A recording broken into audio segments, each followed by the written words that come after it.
In my game scene, what I have done here is I have gone away, I have made the level and done all the concept work. This is a voiceover of the video after I've done it with the concept inside. In my level I went away and I designed a very basic forest area with a house, a lake, to create a level where I could have a collection, where I could have a collection system to make it like a spell.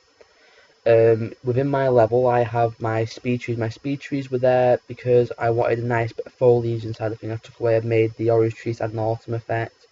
And I really like the way the speed trees really add to the environment and make the aesthetic more interesting. I have also added in my water system. My water system is composed of a influence actor for the top of the surface to make it so it ripples like most water would, which you'd find in some games such as the GTA games. And I also created a volume under the water, so that there was a depth to it. So when you went into the water, it felt like you were in the water. So you moved slower. I have also within the water added sound and also added the effects where you drown if you're under there. Also, with my train, what I have made is I've made it so that I made train because I wanted it to be quite a small area, not one where the player had to search forever to find things. I wanted it to be quite a simple level to play. Also, I have added in things such as a soluble shader. I've added soluble shaders to add like a cartoony pop effect to the level, so that when the players play it, it doesn't seem like a realistic game. It's a very cartoony feel with a very interesting pop, which took me a lot of time to make with the tutorial that I used, where you had to look at the soluble pixels and things like that. And I feel that the soluble shader very much matches up quite well with the style of the soluble shader and the cartoony effect of what you get in Borderlands, with the shades that I've got from the edge detection and depth and the black line thickness. Also within my level I have used a basic collection system for my sticks to make so the doors open, you can go and you can start the fire with the emitters. I have also within my level with my fire and my emitters, I made it so the fires change colour according to the specific colour stone that you pick up.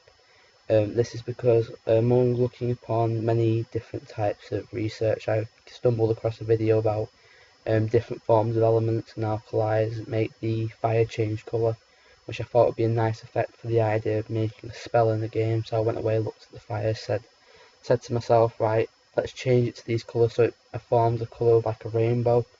So now when the player starts the fire and adds the stones, the next colour stone will not appear until that set of stones have been took there using the key boolean system, as if it's like you have to collect so many you have to collect the key to open the door, you have to collect 5 rocks to start the fire and change the colour of the scene, which tints the scene using the toggle skylight. And I also toggle on a spotlight for the fire to create an ambient rainbow effect on the floor. After that it then cuts to a cinematic scene of the doors opening and the portal appearing, so the player can then decide to play, then decide to walk through it and finish the game. Within making my level, I stumbled across many issues, such as when I added the soluble shader, I had a very nice specular environment effect under the water, which I seem to have lost. And I tried very hard to get back, but I couldn't find a way to get back, and I think that would have improved the level, but I think it's still as good just without it. With the lights, I couldn't make it so that when I activated the trigger in the fire, that I changed the direction of the light to change the tint of the whole world. Unfortunately, that didn't work out the way I wanted it to. But I still managed to make the world tint using a toggleable skylight, which worked really well within the scene. And then, among other things, I went away and I started to look at a very big issue with the collection system of the stones, getting the original concept idea, so that when the world tinted to a different colour, the rocks just couldn't be seen in that specific colour. I didn't quite match that, so I used a very nice toggle hidden sequence using the key collection systems to make it so the rocks could be collected to activate the fires. I feel this worked really well within the level, and I feel it worked quite effectively.